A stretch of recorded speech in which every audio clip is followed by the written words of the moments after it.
हाँ, ये लगातार वाला वर्ड आपका बहुत इंपॉर्टेंट है। लगातार ही कर रहे हैं बच्चे आजकल। घर का खाना छोड़ के बाहर से आ रहा है। बहुत अच्छी अच्छी कंपनियां खुल गई हैं, नाम भी ले सकता हूँ मैं। Zomato, tomato, Swiggy wiggy. तो ये जो हो रहा है ना, ये अब हमारी हैबिट बन गई है। मुझे अभी जब डॉक्टर पीयूष बोल रहे थे और आप बात कर रही थी, एक आज मैं पिछले दिनों में खो गया अपने बचपन के, कि जब हम सुनते थे हम सुनहरे कल की ओर बढ़ रहे हैं। अभी पीयूष जी ने भी इस तरफ इशारा किया है, हम अंधेरे कल की ओर बढ़ रहे हैं। हम्म। ये बहुत गड़बड़ हो रहा है और खाना ही सब कुछ है।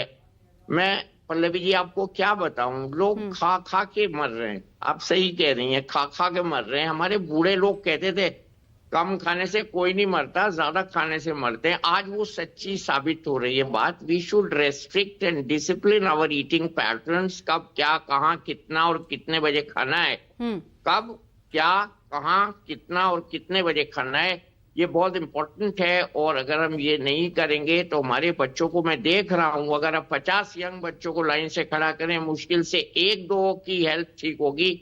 बाकी 48 दुबले होंगे या मोटे होंगे, ओबीज होंगे, ठिकने होंगे, कुछ ना कुछ उनको होगा। हम्म। उनका पोस्चर करेक्ट नहीं होगा, वो लाइन में सीधे नहीं खड़े हो सकते, हम्म। वो अपनी बॉडी को स्ट्रेट नहीं रख सकते, उनकी चेस्ट कम होगी, सर, टोन मैं ज्यादा यहाँ पर होगी, आपको रोकना चाहूंगी एथलीट्स। और मैं एक चीज चाहूंगी, हाँ ताकि आप उस बात को थोड़ा हाँ, बारीकी से पूछो। बता पाए हमारे दर्शकों को और खास करके नौनिहालों को, कि जब मैं ये लगातार कह रही हूं तो लगातार खाते खाते मौत के मुंह में जा रहे हैं, या कोई बच्चा या कोई वयस्क ही अगर फास्ट फूड खाता है तो उसकी डेथ हो सकती है। क्योंकि दो ऐसी खबरें आई हैं, जैसा कि मैंने पहले भी जिक्र किया, कि ऐसे फास्ट फूड खाने से उनको बीमारी हुई और वो मौत के मुंह में चले गए।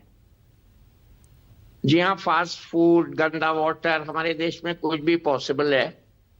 ये जो रात के 2 बजे खाना आता है, ये वहां से आता है जिस किचन को ना आपने देखा ना आपका कैमरा वहां जा सकता है, उसको क्लाउड किचन कहते हैं।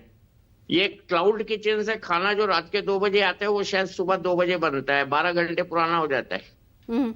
और ये 10 मिनट डिलीवरी वाले भी जो दावा करते हैं इनका खाना भी पुराना होता है। तो कितना वो स्टेल है, कितने उसमें जरासीम है, कितने उसमें बैक्टीरिया है, किसमें उतनी प्रॉब्लम है, उसमें क्या, उसमें इंग्रेडिएंट्स जो गिनवा रहे थे अभी डॉक्टर पीयूष, हम्म। बहुत से ऐसे इंग्रेडिएंट्स होते हैं जिससे हम सेंसिटिव हो सकते हैं। ओके। बहुत से बच्चे कुछ एजिनोमोटो टाइप की चीजों से सेंसिटिव होते हैं। हम्म। कुछ इस खाने के साथ शराब भी पी जाती है। हम्म। कुछ इस खाने को खाने के बाद अगर कोई ज्यादा चल लेगा पैदल, उससे भी एक्सर्शन होता है। अभी तो हम बगैर किसी कारण के मौतें देख रहे हैं। अभी 3 दिन पहले वो जो एमएलए साहब का वाकया हुआ, उससे साबित हो चुका है कि हम बगैर हार्ट डिजीज के मर रहे हैं। क्या हो रहा है ये?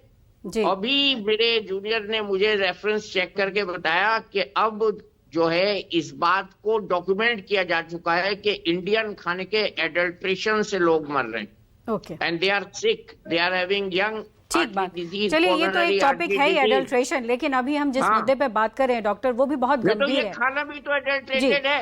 ये कौन सा प्योर है? गंदा खाना है ये, बिल्कुल बिल्कुल। स्टेल है। हम्म।